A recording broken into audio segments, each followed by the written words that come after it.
नमस्कार दोस्तों, स्वागत है आप सभी को। आज हम लोग कम्युनिटी हेल्थ नर्सिंग के क्वेश्चन को आगे कंटिन्यू करते हैं और जो भी आगे का इम्पोर्टेंट क्वेश्चन है सारे क्वेश्चन को हम लोग आज देखने वाले हैं। तो चलिए हम लोग स्टार्ट करते हैं। तो इससे पहले हम लोग बहुत सारे क्वेश्चन देख भी चुके हैं। फर्स्ट हमारा क्वेश्चन है, विश्व स्वास्थ्य दिवस कब मनाया जाता है? जो वर्ल्ड हेल्थ डे होते हैं पूरे वर्ल्ड में जो मनाया जाता है वो मतलब कि हेल्थ दिवस वही कह रहा है कि वो वर्ल्ड हेल्थ मतलब विश्व स्वास्थ्य दिवस कब मनाया जाता है, किस डेट को मनाए जाते हैं। तो ये कब मनाया जाता है? तो ये 7 अप्रैल को मनाया जाता है। कब? तो 7 अप्रैल को विश्व स्वास्थ्य दिवस मनाए जाते हैं। और हमने पिछले क्लास में आपको बताए थे कि विश्व वाले जो कोई दिवस होता है वो मतलब कि पूरे वर्ल्ड में जो देश है जो सब मनाता है पूरे विश्व लेवल पर उसको विश्व दिवस के नाम से जानते हैं। इसमें कुछ देश ही मनाते हैं उसको अंतर्राष्ट्रीय दिवस के नाम पे जानते हैं। जैसे कोई मतलब कि 5-6 देश मिलकर मनाते हैं। जैसे हम लोगों में अभी ब्रिक्स सम्मेलन होता है तो वो अंतर्राष्ट्रीय होता है क्योंकि उसमें कुछ ही देश होते हैं। उसी तरीके से यदि जैसे क्रिकेट मैच सब होते हैं वो सब क्या अंतर्राष्ट्रीय है। अंतर्राष्ट्रीय, विश्व और राष्ट्रीय में आपको अंतर पता होना चाहिए। राष्ट्रीय जैसे क्या हमारे देश में कोई चीज़ मनाए जाते हैं, जैसे हमारे देश में विजय दिवस सब मनाया जाता है, शहीद दिवस सब, तो वो सब क्या होता है, अहिंसा दिवस मनाया जाता है। तो वो सब क्या है कि मतलब कि राष्ट्रीय दिवस। और उसके बाद विश्व लेवल पर विश्व दिवस होता है कोई भी चीज़ का। हम जनरल बात करते हैं। तो यहाँ पर था विश्व स्वास्थ्य दिवस के बारे में, तो इसके बारे में हम लोग जान चुके 7 अप्रैल को मनाए जाते हैं। और हम आपको बार बार कहते हैं कि आपके एग्ज़ाम के लिए ज़्यादा समय नहीं मिलने जा रहे हैं, इसलिए आप लोग अभी से अपनी तैयारी में लग जाइए। जो भी कैंडिडेट अभी तक भी क्लास नहीं ज्वाइन किए हैं वो सारे कैंडिडेट क्लास में ज़रूर जुड़ जाइएगा। आपको लगता होगा कि कोई नहीं पढ़ रहा है, लेकिन बहुत सारे कैंडिडेट, क्योंकि हमसे तो बहुत सारे कैंडिडेटों का बात होता है, बहुत सारे ऐसे कैंडिडेट हैं कि जो अभी से ही 4 से 5 घंटा अभी से पढ़ रहे हैं और अभी से उसको 4 से 5 घंटा पढ़ने की आदत लगा हुआ है। तो वो आगे चलकर जब वैकेंसी आ जाएंगे, जब फॉर्म भरना स्टार्ट हो जाएंगे तो वो निश्चित रूप से टाइम और बढ़ाएंगे और उसका तैयारी उस समय तक बहुत अच्छा हो जाएगा। तो रिजल्ट भी उसी का होगा, जो पढ़ेगा जो तैयारी करेगा उसी का होगा। इसलिए आप सबको बार बार कहते हैं कि अपनी तैयारी पर ध्यान रखिए, बहाली आएगा ही और जिसका तैयारी रहेगा उसी का होगा। ठीक है। अगला क्वेश्चन आपका है कि विश्व एड्स दिवस के बारे में।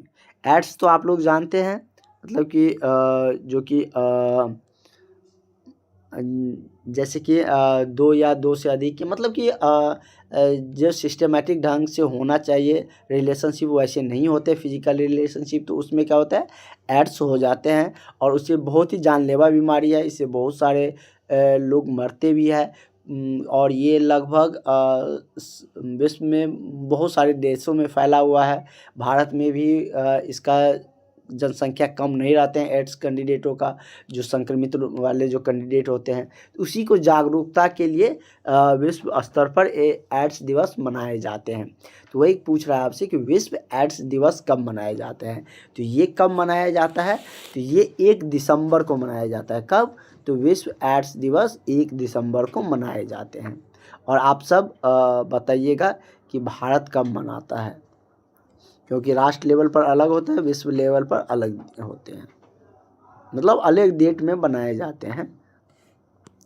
अगला है आपका कि एक वर्ष में 1000 जनसंख्या का कुल मृत्युओं की संख्या को कहते हैं। कह रहे हैं कि एक वर्ष में 1000 जनसंख्या की, जो 1000 जनसंख्या का कुल मृत्युओं की जो संख्या होता है, मृतकों की जो संख्या होती है उसको क्या कहते हैं? शिशु मृत्यु दर या मातृ मृत्यु दर या कुल मृत्यु दर या जो पेटेनेटल मृत्यु दर होते हैं वो कहते हैं। तो क्या कहा जाता है उसको? तो इस पर कहीं जिक्र नहीं है कि शिशु या मातृ मृत्यु दर, सिर्फ ये कह रहा है कि 1000 जनसंख्या पर जो मृत्यु होती है उसको क्या कहा जाता है? तो सिंपल मृत्यु दर कहे जाते हैं। इस पर जिक्र नहीं है कि बच्चा का, शिशु का मृत्यु के बारे में कह रहा है या मातृ मृत्यु कह रहा है, तो इसलिए जनरल हो जाएगा क्या? मृत्यु दर। मतलब 1000 पर निकाले जाते हैं। जैसे 1000 पे ही निकालते हैं ना कि किसी भी राज्य का लिंगानुपात कैसे है, मतलब कि किस राज्य में ज़्यादा बॉय मतलब कि मेल और फीमेल की जनसंख्या है, किस राज्य में कितने मेल पर कितने फीमेल है, तो वो 1000 पर ही निकाले जाते हैं। ठीक है, मृत्यु दर भी 1000 पर काउंट किए जाते हैं। 1000 पर मतलब कि कितने बच्चे जन्म लिए, कितने मृत्यु हुए।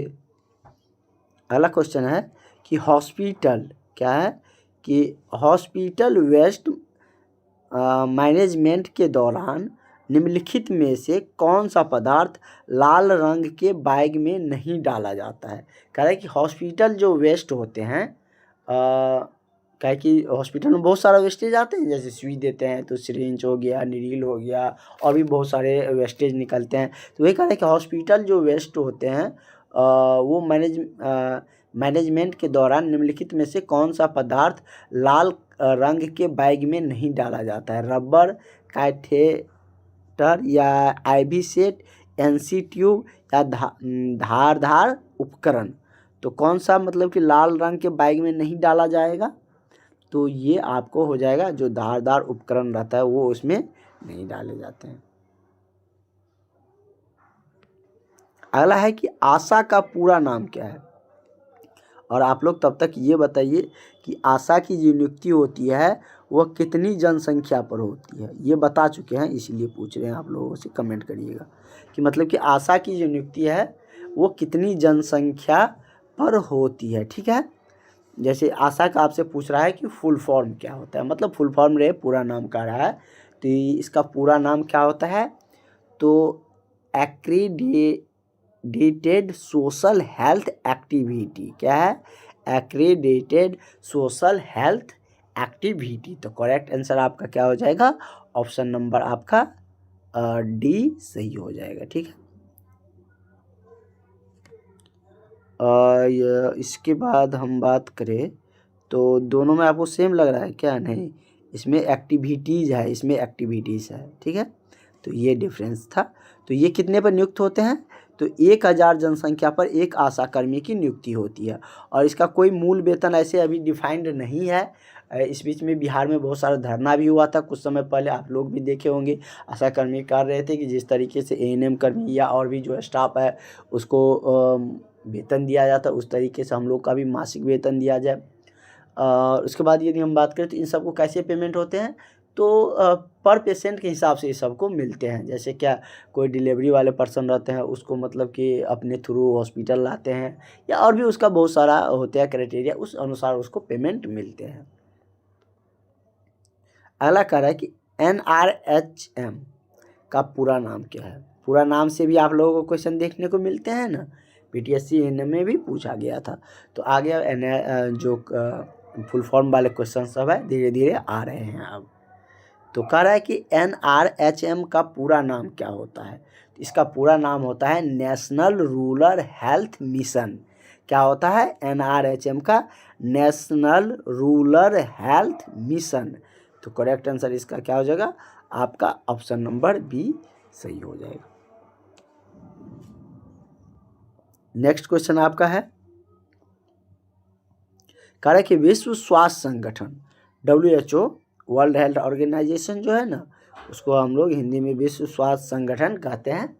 इस सब में तो कंफ्यूज कभी मत करिएगा, क्योंकि ये सब क्वेश्चन हम कितने बार बता चुके हैं। बार बार जो क्वेश्चन आता है वो सब अच्छा क्वेश्चन है, और उन सब क्वेश्चन में आपको कहीं भी कैसे भी परिस्थिति में पूछे तो आप उसको जवाब दे सकते हैं। इसलिए बार बार कोई क्वेश्चन रिपीटेड होते हैं, आप लोग के लिए ही रखा जाता है, क्योंकि वो क्वेश्चन ज़्यादा बार पूछा गया है। और आप सबको पता है कि जब आप एग्ज़ाम हॉल में बैठते हैं उस समय आपको थोड़ा सा प्रेशर फील करते हैं, आपका अच्छा तैयारी रहता है, फिर भी आप थोड़ा सा प्रेशराइज फील उस समय करते हैं। यहाँ पे कह रहा है कि विश्व स्वास्थ्य संगठन का मुख्यालय कहाँ है, तो इसको हमने बहुत बार बता चुके हैं कि जिनेवा है। हमारे देश में कहाँ है, तो सब देश में भी होता है, तो हमारे देश में दिल्ली में है। कहाँ पर, तो दिल्ली में है। और वर्ल्ड लेवल में कहाँ है, विश्व स्वास्थ्य संगठन का प्रमुख जो मुख्यालय है वो जिनेवा में है। तो करेक्ट आंसर आपका ऑप्शन नंबर क्या हो जाएगा, ऑप्शन नंबर आपका बी हो जाएगा। इसका स्थापना कब हुआ था, तो 1948 में, हमारे देश की आज़ादी के 1 साल बाद, और यूनिसेफ का हमारे आज़ादी के 1 साल पहले। ठीक है, बस उसी का इर्द गिर्द है, इसलिए हम आपको सटीकली जो ट्रिक वाइज होता है उस तरीके से हम आपको बता दिए हैं, उसकी याद करने की इट्स भी। अब आपको उसमें कोई कन्फ्यूजन नहीं होंगे। वर्ल्ड हेल्थ ऑर्गेनाइजेशन की स्थापना को लेकर और जो यूनिसेफ है उसको लेकर, वो भी एक स्वास्थ्य संस्था है। अगला क्वेश्चन हमारा है कि विश्व स्वास्थ्य संगठन कह रहा है कि विश्व स्वास्थ्य संगठन का कॉन्स्टिट्यूशन कब हुआ था। तो वही क्वेश्चन आ गया, वो तो हम आपको बता ही दिए। तो ये 7 अप्रैल 1948 को हुआ। अब डेट भी याद कर लीजिए, कितना को हुआ, 7 अप्रैल को।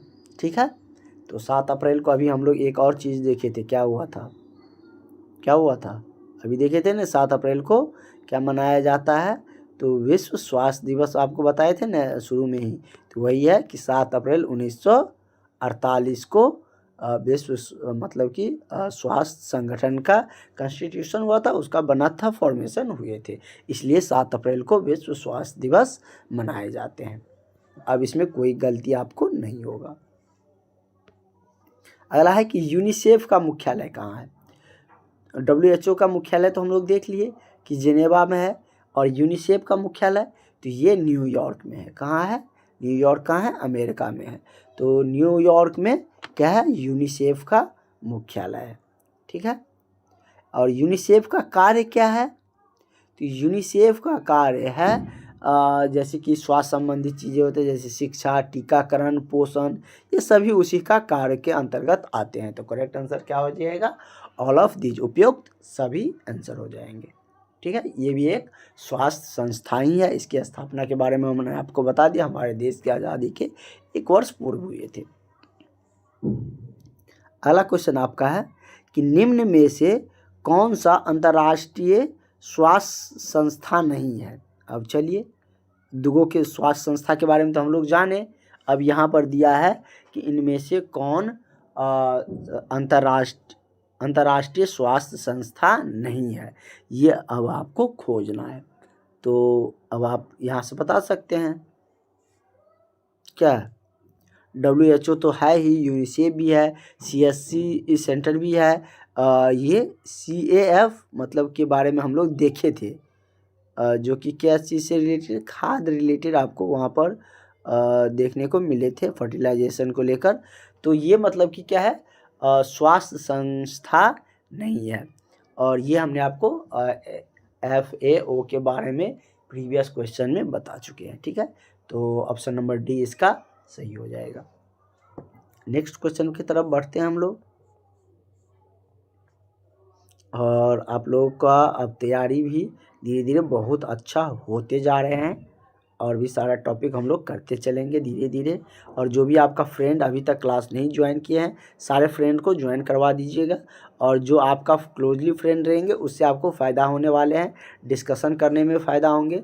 जब हम आपको डिस्कशन ग्रुप बनाएंगे उस समय भी आपको फ़ायदा मिलेगा। कह रहा है कि स्कूल स्वास्थ्य सेवा स्कूल हेल्थ सर्विस के घटकों में शामिल है। कह रहा है कि स्कूल स्वास्थ्य सेवा के घटक में कौन शामिल है, स्वास्थ्य परीक्षण, टीकाकरण या स्वच्छ वातावरण। तो ये सभी क्या है, स्कूल स्वास्थ्य सेवा में शामिल होंगे, क्योंकि उसका स्वास्थ्य का परीक्षण भी ज़रूरी है। उसके बाद हम बात करें तो टीकाकरण भी स्कूल के बच्चों को दिया जाता है ना, स्वास्थ्य, तो स्कूल स्वास्थ्य में ये भी आएंगे। स्वास्थ्य वातावरण भी चाहिए, तो ये सभी मतलब कि स्कूल स्वास्थ्य सेवा के घटक में शामिल है। मतलब कि ये सब उसका मतलब कि क्या है, ये स्वास्थ्य का एक मतलब कि ये सब उसका एक फैक्टर है, ये सब उनकी घटक है। और भी बहुत सारा हो सकता है, यही तो नहीं हो सकते हैं, जैसे कि शुद्ध जल सब हो जाता है, ऐसे वातावरण में ये सब आ ही गए। अगला है कि राष्ट्रीय स्वास्थ्य नीति 2002 के लक्ष्यों में शामिल है। राष्ट्रीय स्वास्थ्य नीति 2002 के लक्ष्य में क्या शामिल है, तो इसमें क्या शामिल है, तो इसमें पोलियो को 2005 तक जो उन्मूलन करना, ये भी शामिल है। HIV 2007 तक वृद्धि 0 स्तर पर लाना, मतलब जो राष्ट्रीय स्वास्थ्य नीति 2002 में जो लाया गया था उसका लक्ष्य क्या था, तो उसका लक्ष्य था कि पोलियो के 2005 तक समाप्त कर दिया जाए, मतलब उन्मूलन कर दिया। भले जाके बाद में धीरे धीरे 2014-15 तक ये समापन हुआ है उससे हमारे देश में, वही यदि हम बात करें तो HIV भी बहुत कम अब हमारे देश में मिलते हैं। और इसका भी था कि 2007 तक इसको वृद्धि का 0 स्तर जो लगातार बढ़ रहे थे। और सबसे पहले केसेज HIV का कहाँ मिले थे हमारे देश में, तो गोवा में मिले थे। कहाँ पर, गोवा में। गोवा वाले बीच आप लोग जानते होंगे। तो वही गोवा में क्या मिले थे, सबसे पहले HIV संक्रमित जो पेशेंट थे वो पाया गया था। विश्व वाला नहीं पूछेगा आपसे। और उसके बाद है MMR को 2010 तक इतना लाख तक लाना। ये सभी 2002 में जो एक राष्ट्रीय स्वास्थ्य नीति आए थे उसके अंतर्गत ये सारे लक्ष्य शामिल किया गया था कि इन सब को हमको समापन करना है। इन सब में जो बढ़ रही है ये सब बीमारी उसको कम करना है। ठीक है, ये इस जो पॉलिसी लाए थे स्वास्थ्य से लेकर, इसमें ये फैक्टर था। इस फैक्टर को लेकर ये जो नीति थी, पॉलिसी, वो लाया गया था। नेक्स्ट क्वेश्चन आप देख सकते हैं। आपका अगला क्वेश्चन है, कह रहा है कि हेल्थ सर्वे एंड डेवलपमेंट। कह रहे हेल्थ का जो सर्वे जानते हैं, निरीक्षण करना, मतलब कहीं पे जाते हैं आप लोग को कम्युनिटी में भेजा जाता है तो वहाँ पर आप क्या करते हैं, हेल्थ के बारे में सर्वे ही करते हैं। तो वही कह रहा है कि कितना, कौन सा पेशेंट है, क्या स्थिति है हेल्थ का, तो वो सब सर्वे में ही आते हैं। हेल्थ सर्वे एवं डेवलपमेंट कमेटी को इस नाम से भी जाना जाता है। हेल्थ सर्वे एवं डेवलपमेंट कमेटी को इस नाम से, मतलब कि किस नाम से जाना जाता है, 4 इसमें नाम दिया गया है। नीचे में 4 नाम आपको ऑप्शन में दिया गया है। तो उसको किस नाम से जाना जाता है, उसको बोर्ड कमेटी के नाम से जाना जाता है। बोर्ड कमेटी के बारे में हम लोग इससे पहले भी क्वेश्चन देखे हुए हैं। तो जो health survey and development committee है, हेल्थ के बारे में सर्वे करता है, उसके डेवलपमेंट के बारे में काम करता है, तो उसको बोर्ड कमेटी के नाम से जानते हैं। ठीक है, तो बोर्ड कमेटी अब आप लोग समझ गए। करेक्ट आंसर आपका ऑप्शन नंबर क्या हो जाएगा, ऑप्शन नंबर आपका ए सही हो जाएगा।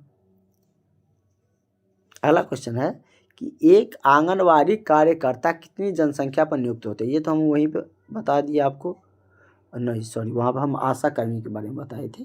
आंगनवाड़ी कार्यकर्ता कहिए या आशा कर्मी भी 1000 पर नियुक्ति होती है। तो करेक्ट आंसर आपका ऑप्शन नंबर क्या हो जाएगा, ऑप्शन नंबर बी इसका सही आंसर हो जाएंगे। चिकनगुनिया का लक्षण है, मतलब चिकनगुनिया का क्या लक्षण है, बुखार, पेट दर्द, त्वचा पर चकत्ते निकलना, या तेज बुखार, हाथ पैर के जो लेडों में दर्द होना, या तेज बुखार, बलगम के साथ खून निकलना, या छाती में दर्द, वजन में कम होना, या दस्त वाला बुखार होना, दस्त, बुखार, पेल्विक पेन, ये सब होता है। तो क्या इसका लक्षण है, तो चिकनगुनिया का लक्षण है तेज बुखार, और क्या, तो और हाथ और पैर के लोडों में क्या होता है, दर्द होते हैं। करेक्ट आंसर आपका ऑप्शन नंबर बी हो जाएगा। अगला क्वेश्चन आपका है, नेक्स्ट क्वेश्चन हमारा है कि निम्न में से कौन सा राष्ट्रीय ग्रामीण स्वास्थ्य मिशन का घटक नहीं है। दिया गया है नीचे में 4 ऑप्शन, कह रहा है कि राष्ट्रीय ग्रामीण स्वास्थ्य मिशन का इसमें से कौन घटक नहीं है। जैसे क्या दिया है, मतलब कि कौन कौन राष्ट्रीय ग्रामीण स्वास्थ्य मिशन का मतलब उसके अंतर्गत नहीं आते हैं, उसका फैक्टर नहीं है, कौन सा उसका पार्ट नहीं है। जैसे ये पूछ रहा आपसे, जैसे आशा, तो आशा तो है, हम अभी देखें हम लोग कि ये ग्रामीण क्षेत्र में ही राष्ट्रीय ग्रामीण स्वास्थ्य मिशन का एक पार्ट है। वो स्वास्थ्य उसका मतलब कि फुल फॉर्म में ही आप देखे थे कि वो उसमें स्वास्थ्य आते थे, तो स्वास्थ्य संबंधित के लिए ही नियुक्त किए जाते हैं। जननी सुरक्षा योजना है दूसरा। तीसरा है अंडर फाइबर क्लिनिक या RHC प्रोग्राम। तो ये सब क्या है, ये सब मतलब कि ग्रामीण स्वास्थ्य मिशन के अंतर्गत आता है। ये अंडर 5 क्लिनिक प्रोग्राम ये ग्रामीण स्वास्थ्य मिशन के अंतर्गत नहीं आता, मतलब कि उसका घटक नहीं है। तो करेक्ट आंसर आपका ऑप्शन नंबर बी सही हो जाएगा। अगला क्वेश्चन है कि एक आशा कितनी जनसंख्या को कवर करती है। तो एक आशा के बारे में हमने बताए थे कि 1000 जनसंख्या को कवर करती है, या 1000 जनसंख्या पर एक आशा कर्मी की नियुक्ति होती है। ठीक है, नेक्स्ट हम लोगों का क्वेश्चन है कि ANM एएनएम कर्मी, आप लोग तो खुश हो गए होंगे। एएनएम और आंगनवाड़ी कार्यकर्ता के बीच कौन सा स्वास्थ्य कार्यकर्ता एक कड़ी के रूप में काम करता है?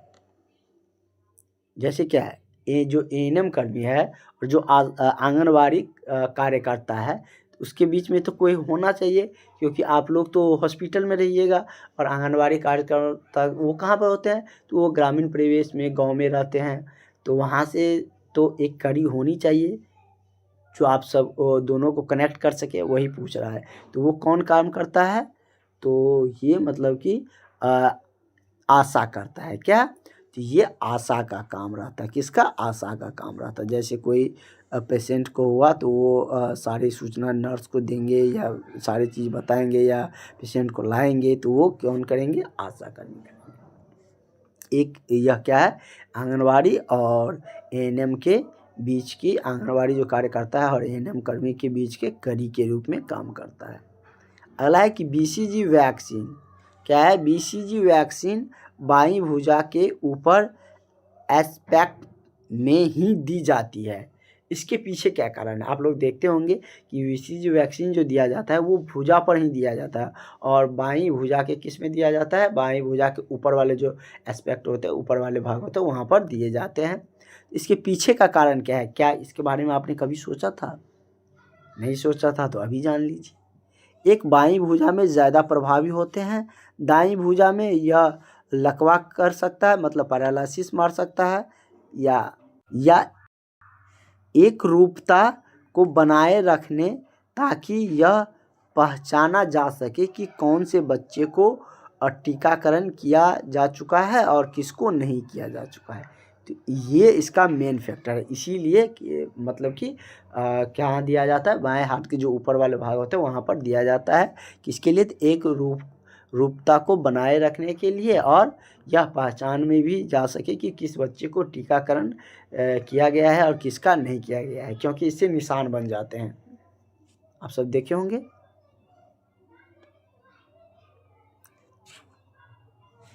अगला है कि यदि एक माँ 18 महीने के बच्चे को अस्पताल से लेकर आती है और जिसका अभी तक कोई टीकाकरण नहीं हुआ है, निम्न में से उस बच्चे को कौन सा वैक्सीन नहीं दी जा सकती है? 18 महीने के बच्चे को अगर मान के चलो कि गांव में ही डिलीवरी हो गया, हो जाते हैं कभी कभी, ऐसा तो नहीं है कि सब केस में हॉस्पिटल जाना ही पड़ता है। तो उसमें अगर 18 महीने बाद बच्चे को लेकर आया तो उसमें अगर कोई टीकाकरण उसको नहीं दिया गया है, तो आप कौन सी टीका उसको नहीं दी जाएंगी, कौन सा वैक्सीन? तो उस केस में जो वैक्सीन नहीं दी जाती है वो कौन सा है? तो वो है बीसीजी वैक्सीन। कौन सा वैक्सीन? तो बीसीजी वैक्सीन उस केस में नहीं दिया जाता है। ठीक है। अगला क्वेश्चन सब हम लोग कल के क्लास में करेंगे, और यहाँ से हम लोग का जो नेक्स्ट क्वेश्चन है, इससे आगे का जो क्वेश्चन रहेंगे वो हम लोग नेक्स्ट क्लास में कंटिन्यू करेंगे। और भी जो कैंडिडेट अभी तक भी क्लास नहीं ज्वाइन किए हैं, वो सारे कैंडिडेट क्लास को ज्वाइन कर लीजिएगा, चैनल को सब्सक्राइब कर लीजिएगा, जिससे कि आपको सारा इन्फॉर्मेशन वैकेंसी के रिगार्डिंग मिलता रहे, आपको डेली क्लासेज मिलता रहे। नोट्स तो आपको मिल ही जाते हैं जिसमें आप क्लास ज्वाइन करते हैं। तो इस तरीके से आपका तैयारी भी बहुत ही शानदार होते चले जा रहे हैं और आपका तैयारी बहुत ही बेहतरीन होंगे। जब तक आपका एग्ज़ाम होंगे तब तक आप पूरे कॉन्फिडेंट हो जाइएगा कि नहीं, एक सीट तो मेरा ही है। तो इसलिए हम आपको बार बार कहते हैं कि अच्छे से पढ़िए। तो मिलते हैं नेक्स्ट क्लास में। Thank you.